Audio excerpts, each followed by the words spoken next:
Hi, everyone. Thanks for joining us on this lovely Wednesday evening. I'm so glad that you're here with us today. My name is Erin Glick. I'm the recreational therapist here at CI.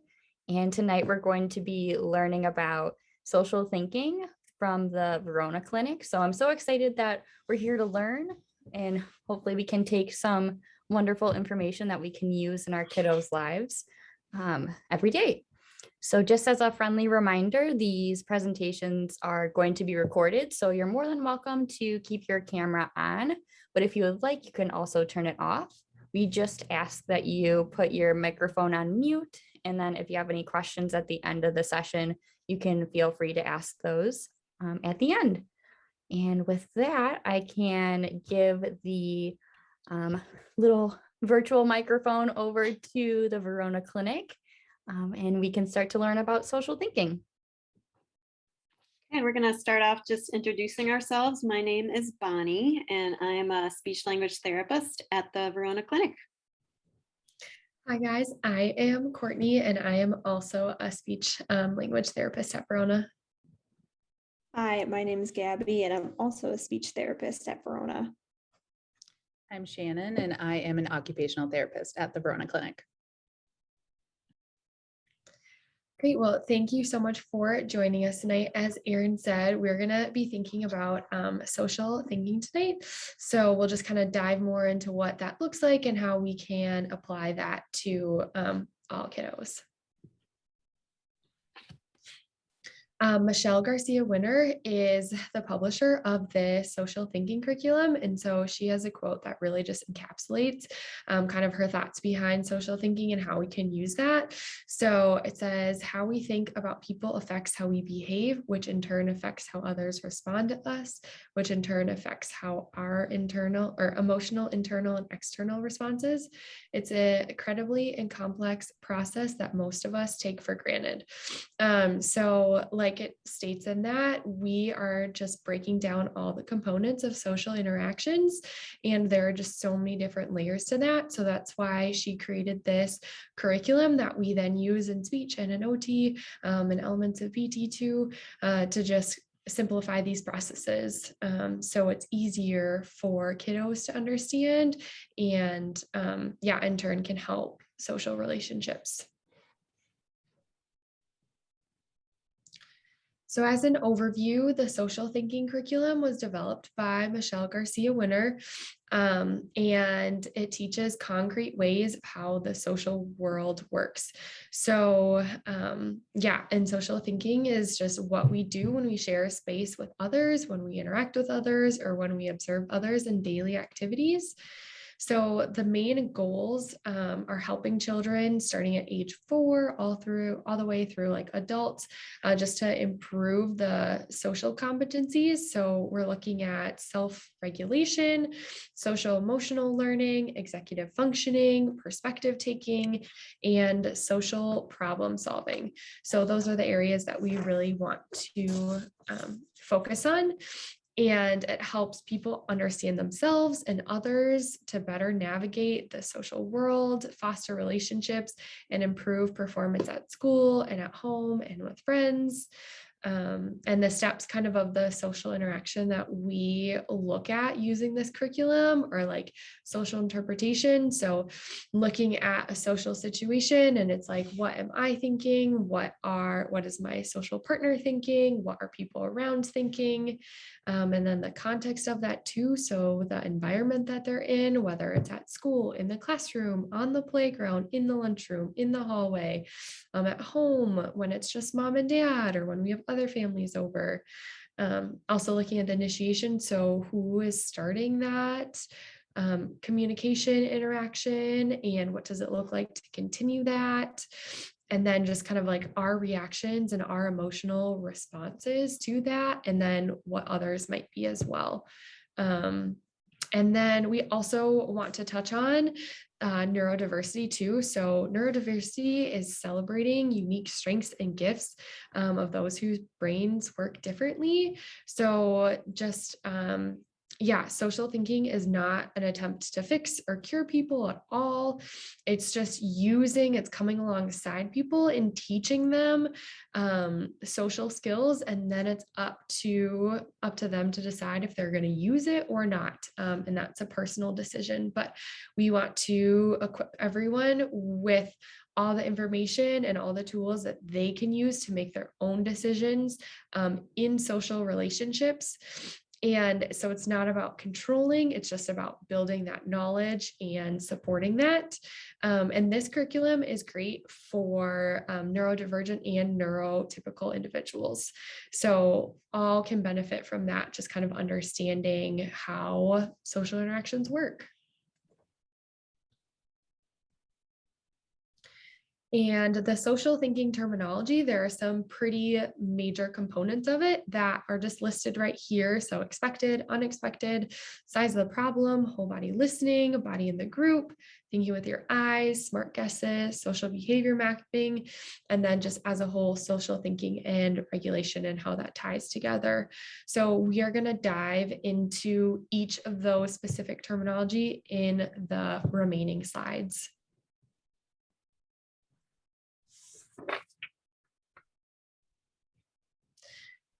And so these are the books. The basis of the curriculum is divided into 2 separate volumes. So there's volume 1, and then there's also volume 2 of books. So that just looks at all the terms that I just said. The books share those ideas and thoughts in a narrative form with 4 main characters, Evan, Ellie, Jesse, and Molly, and just walks through those main concepts and puts it in context that are relatable for kids and can be emulated in their everyday environment. So when we use this curriculum, typically we start off by reading those books and stopping on pages and having discussions and kind of working through that to just like foster a holistic perspective.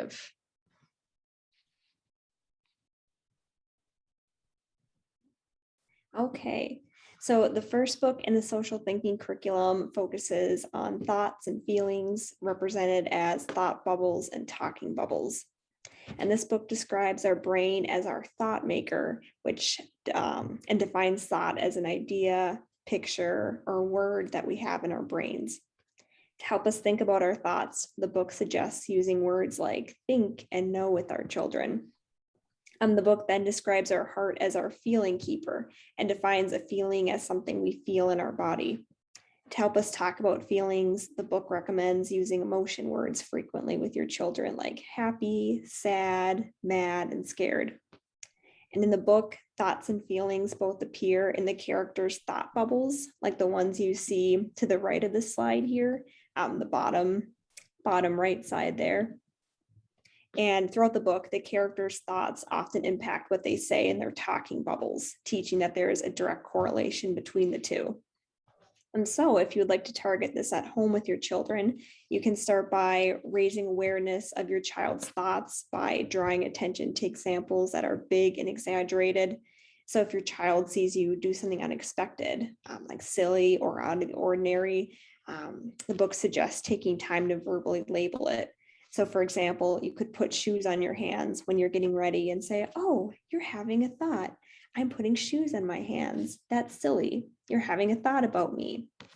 Or if you're getting ready for the day, you could put your jacket on inside out or backwards and say, oh, you're having a thought. My jacket is on backwards. That's silly. You're having a thought about me, to help draw your child's attention to their own thoughts and feelings. And while these over-exaggerated examples are great, it's also important to contrast these silly examples with regular times throughout the day when it's not as obvious and more routine. So for example, if you're eating a banana, you could say, oh, I like bananas. I'm thinking about eating my banana. Or I'm cooking dinner. I'm thinking about dinner right now.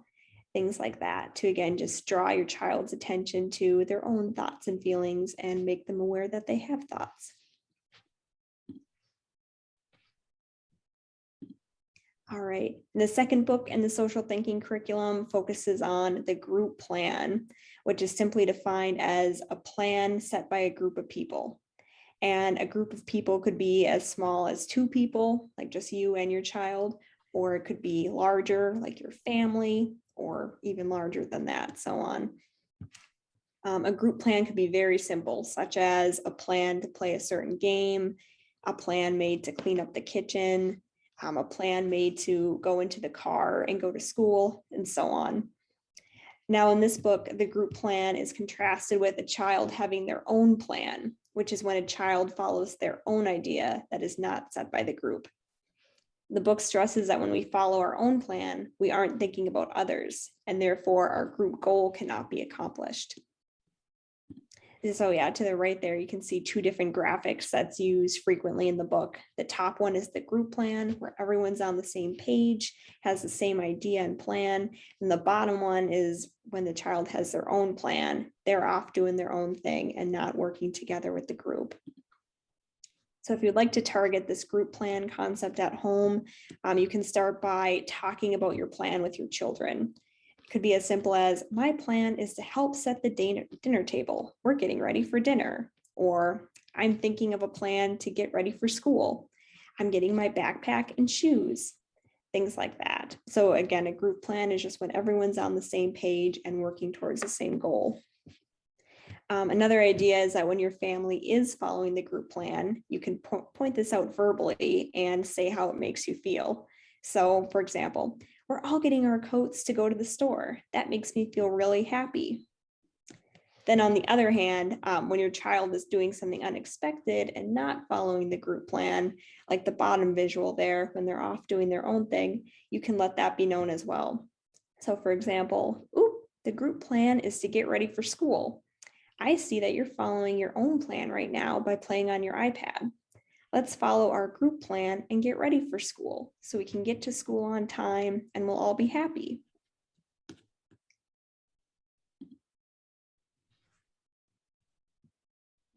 Great. And then the third book in the social thinking curriculum is called Thinking with Your Eyes. And this book teaches that we use our eyes to show those around us what we're thinking.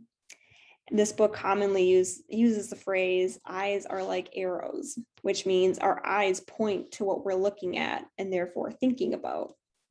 So we can use our eyes to let others know that we're thinking about them and listening to them when we're talking. Also, the phrase, eyes are like arrows, can be used at home as a directive rather than, look at me or use eye contact. This is a better way to say, eyes are like arrows. I can tell you're thinking about me because you're looking at me. So if you're planning to target this concept at home, one good way to do it is to plan an activity that has multiple different pieces or parts. So that way you can say, what are you thinking about right now? Like, what do you think I'm thinking about? Got my phone right next to me, like, can you guess what I'm thinking about? And then next you can take a new item, like my glasses, like, what do you think I'm thinking about right now? They can usually make a smart guess, like, I think you're looking at the glasses. And again, you can do that with a board game with multiple pieces or a toy set with multiple pieces, anything that involves multiple items for that repeated practice. You can also play a turn-taking game and determine whose turn it is based on who you're looking at. This works really well, especially if you have multiple children or multiple players with the game, but it also just works with 2 people as well. Can also play I Spy. That's another good one. If you're in the car, at home, outside, even in a waiting room at the doctor's or dentist's, you can have your child determine what you're thinking about based on where your eyes are pointed. So let's say you're in the waiting room at the dentist's office. You can say, what do you think I'm thinking about? And look at a fish tank. Then your child would say, the fish tank. So yep, like my eyes are like arrows pointing to the fish tank. So that's just a few examples on how you can target that at home. All right, then the 4th book in the social thinking curriculum is called Body in the Group. And in this book, keeping your body in the group is defined as keeping a comfortable distance around others, which means not being too close and not being too far. And keeping our body in the group shows others that we're interested in them and that we're interested in following the group plan. This book also teaches that physical proximity is important for successful interactions with others. If you're looking to target body in the group at home, there's several different ways you can do this. One way is by using body in the group vocabulary during everyday routines. So for example, during dinner time, when you're eating with your family, you could say, everyone in the family is sitting at the table. We all have our bodies in the group. Just, verbally drawing attention to that. Can also bring your attention to when people's bodies are out of the group. So for example, when looking at photos or picture books together, you can point out when people or characters have their bodies in or out of the group. And once your child gets comfortable with this concept, you could begin asking them as well. So for example, if you're reading a book and one character is off doing their own thing, you could point it out and ask, is his body in the group or out of the group? And then how do you think that makes the other characters feel since his body is out of the group? Things like that. Also works when you're out in public, such as at a restaurant or a store. You can point to a family and say, oh, look, are their bodies in the group or out of the book or out of the group? And then, oh, their bodies are in the group. They're all walking together. I bet they feel so happy. Things like that. Just using that language repeatedly and giving your child real life examples. Okay, so I'm going to talk about our next concept, which is whole body listening, which basically just means when we're listening to other people, we're using our whole body. We're not just using our ears and our eyes, which is maybe typically what we think about, but all of our body to listen to other people. So we kind of go through each body part. So ears, both ears are ready to hear. Eyes, looking at the person that you're listening to. Your mouth, what's your mouth doing? It should be quiet, not talking or making any sounds. What should your hands be doing? They should be quiet and still. Your feet, similarly, should be quiet and on the floor. Your body should be facing the speaker. Your brain is thinking about what is being said. And then your heart is caring about what the other person is saying. So just concretely reinforcing this idea that we use our whole bodies to listen to others. So some home ideas before you begin activities together, such as reading a book together.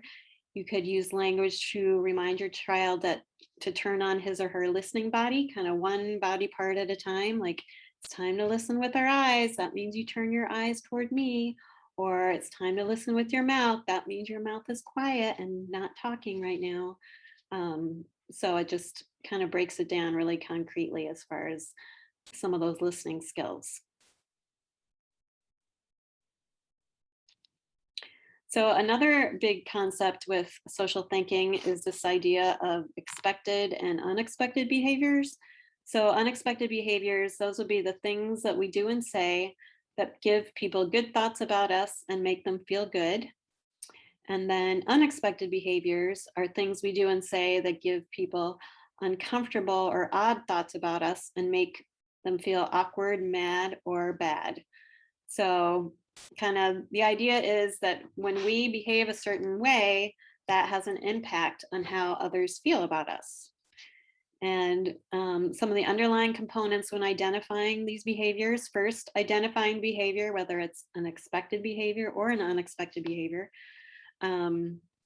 Talking about how others might feel about the behavior, and then how their feelings about that behavior impacts what others think about me, how they might treat me, act towards me, and then as a result, how I would feel. So it really gets into the kind of that back and forth about how our behaviors have an impact on others, which in turn impacts us, depending on how they respond. So kind of breaks that down a little more concretely. And one way we kind of work on this with kids is with something called social behavior mapping. So, and this can be used with both expected and unexpected behaviors. Basically, it provides a concrete visual template to learn the hidden social rules of a given situation. So what you would do is at the top of each map, you would kind of state what the specific behavior is, and then kind of just filling it out. So first you would list the behavior, how that makes others feel about us, what the positive for expected behavior, what the positive outcomes would be, and then how that would impact how we feel about ourselves.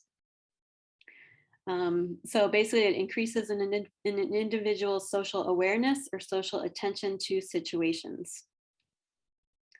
Some home ideas for this would include practicing with everyday situations that happen, using words or pictures to fill out the social behavior map. And if this is something your child is working on, your therapist absolutely could print some of these off and send some home with you, just for you to fill out with your child to kind of just make them more aware that their actions do have an impact on others.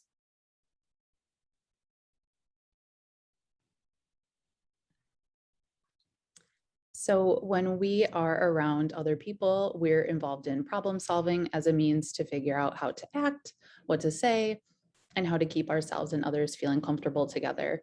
So the size of the problem curriculum assists individuals in becoming better at problem solving a given situation and teaches individuals that problems and reactions come in all different sizes.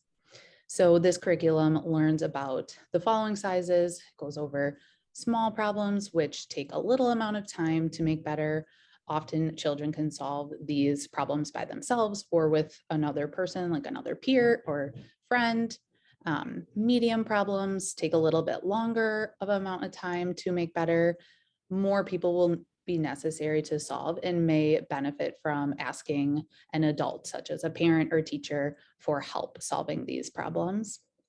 And then our big problems take a really long time to solve, takes the most amount of people to solve that may involve bigger changes. It is expected that the size of the emotion and related reaction match the size of the problem. But this does not mean we are expecting kids to show the expected reaction or telling them how to feel. Rather, we're helping individuals think about their problems and learn that they can have control over how they react to different problems by practicing being aware of the size of the problem and size of the related reaction. As well as we're giving them tools to assess the response size related to the situation at hand.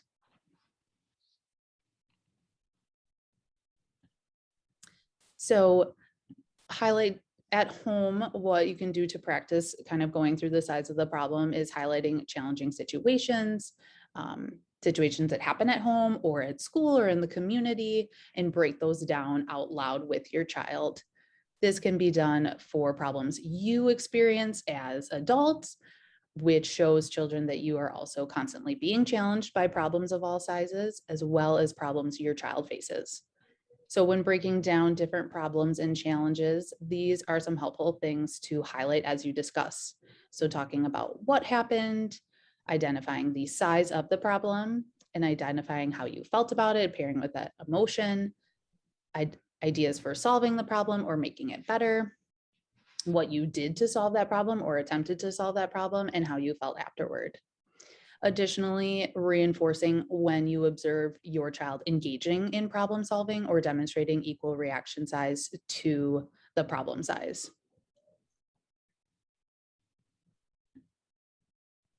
So it can be dysregulating. I'm sorry to interrupt. I missed the very beginning. I had to join late. Are you guys saving the questions to the very end, or are we asking questions as we go along? We are, I believe, going through and then asking questions at the end, if that's okay. Oh, got it. Thank you. Yeah, of course. So thinking about social thinking and regulation, it can be dysregulating if you do not understand how your actions affect others. So to use these strategies, it's better if children are well regulated. So thinking about body in the group or identifying unexpected reactions or actions and making a smart guess are easier to do when our body is regulated. So some home ideas there, modeling how expected and unexpected actions make you feel. So for instance, when you hug me, it makes me feel really happy, or when you hit me, it makes me feel sad, kind of pairing that emotion with the action, as well as making sure your child is well regulated before entering social situations. This is a great area where OTs and ST and speech therapists can collaborate on tools and strategies for regulation for best participation in these social situations. And then reviewing what went well and maybe what didn't go as well later when your child is calm after a social situation. So discussing emotions of how they felt in the situation and how they thought others may have felt in the situation that happened. As Courtney emphasized earlier in regards to neurodiversity, a main takeaway from incorporating and learning the social thinking curriculum is that our actions impact the thoughts, feelings, and reactions of others. We are not trying to make individuals who we teach these concepts to be normal or act neurotypical or act like neurotypical individuals. The goal is to give them the foundation and the skills they need so they can choose how they would like to use the knowledge they have and understand why people may react the way that they do.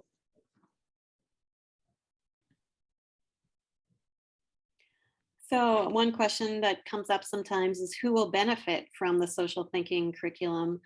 And in my opinion, all kids can benefit from it because it really breaks down the social world and some of those social skills.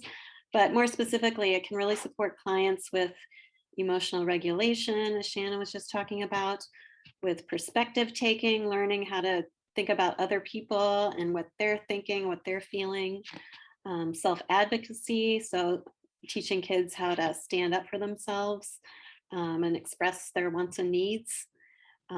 Also just following directions in a number of different environments at home, at school, at CI. Also helps with engaging with peers and then as well being part of a group. And specifically at CI, if you're wondering what kind of services incorporate social thinking, speech language therapy, occupational therapy, our social groups typically do. Those are not happening now due to COVID, but historically they've incorporated social thinking concepts. And then we also have parent handouts that go with each of the books that just give more ideas for how to incorporate social thinking at home.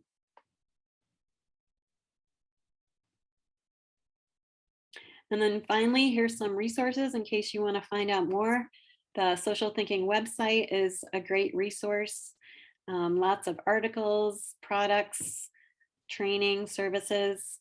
And then also, if you're interested in buying the books for yourselves, I should warn you, they're pretty expensive. So they are a little bit cost prohibitive. But if you were interested, you could check those out at those links. And I think that is it. So yeah, if anyone has any questions, now is a great time to ask. Yeah, I guess I have two questions, and I apologize. I wasn't able to join on time due to work restrictions. Am I the only mom on this line? Or are there any other parents, or am I just like the only person who's not a therapist? It's hard to tell. I'm here. Oh, sorry. Okay, great. Oh, it's good to have company. So I do have two questions. One is, so we are going through that curriculum, the size of the problem curriculum, and what is the typical strategy in response to a child who cannot really measure the problem well? So the problem is trivial, the child's response is big, but then when you ask him, well, is this a big problem? They're like, yes, it is a big problem. So what are your sort of some of the more specific strategies that you guys utilize in this situation? So basically, I think most of the time, the moment you ask a child, is that a big problem? They were like, well, maybe not. But what do you do when they truly believe that this is a big problem?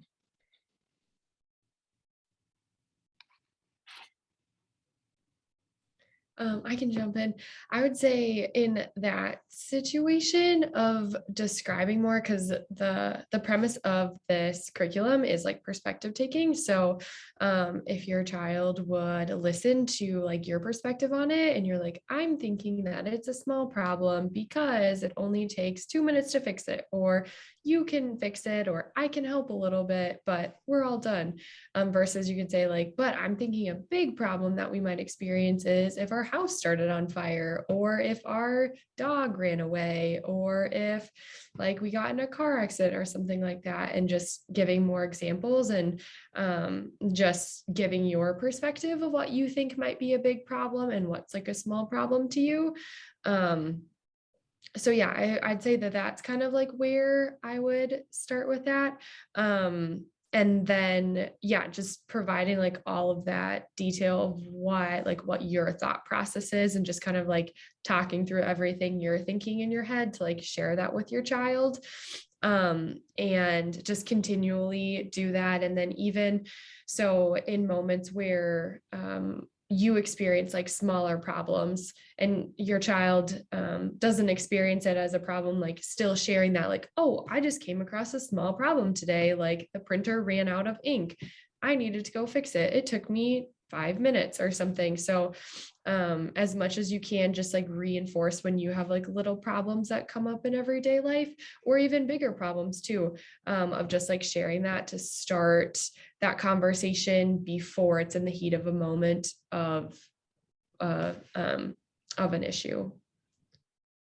Yeah, I was also going to say it is tough sometimes when a child's kind of in the moment and their emotions are kind of taking over. It feels like a big problem, even if it's not a big problem.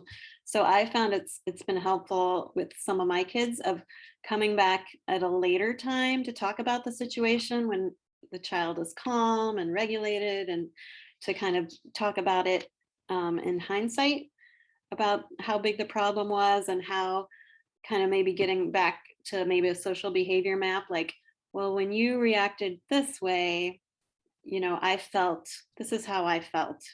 And that made me feel this or whatever. So just kind of pointing out some of those things, but like a little later, because it is tough. It's tough even for us, right? In the heat of the moment during problems that maybe aren't huge, to react appropriately. So. Mm-hmm. I've also heard people Thank use you. a scale where they say a small problem is something you can fix by yourself, a medium problem is something you need an adult's help for, and a big problem is where you need to call 911, like Courtney said, a car accident or your house starting on fire. So you could try that and see if that works with your child as well. And again, yeah, just a lot of the modeling. Oh, see, that was a small problem. You fix that all by yourself, or things like that, to just, continue to enforce that hierarchy as well. Mm-hmm. Thank you.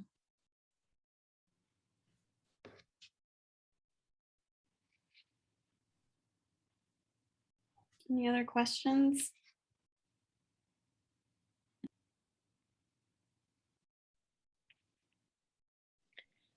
Would there be a possibility to listen to the beginning of the seminar, like in a recording or something? Yes. Yes. So these presentations will be recorded and will be uploaded onto the CI website. And there's a little on-demand tab where there's going to be this presentation along with all of the other ones that we've done so far. So that should be up in the future, and you'll have access to the entire recording. Okay, thank you very much. Mm-hmm. I had a question about the social groups that I know you said is on hold because of COVID. And I was wondering, once maybe in a dream world, this is all better. Is that something that will continue again? I think that is the hope and the plan. Yes, it's just not clear when that will be. And would the child need to already be doing OT or speech with CI in order to do the social groups? Or if they're doing that through another clinic, say UW Health, could they join just for the social aspect? That's a good question. So I'm actually not sure of the answer. Does anyone else know? So I know at least 4 out of 5 of us started working at CI after COVID started. So none of us were around when they had social groups. So we are not as clear on the rules, but that's definitely something we could find out. That would be awesome. Thank you. And fair enough. I totally understand.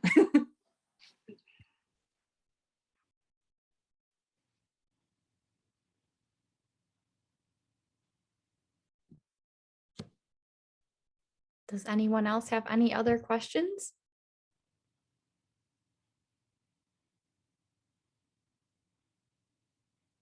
Well, if there's no other questions, we can wrap tonight's presentation up. Like we had mentioned, this presentation will be up on the CI Therapies website if you need to look back or get a refresher. And there's also some of the other recordings up on the website as well. So thanks again, everyone, for coming and learning. I'm really appreciative that you all took time out of your busy schedules and were able to learn with us tonight. So thank you very much. And I hope you have a good rest of your night and a happy Halloween. Bye, Thank you. This was everyone. really Thank informative. you. Hi, thank you.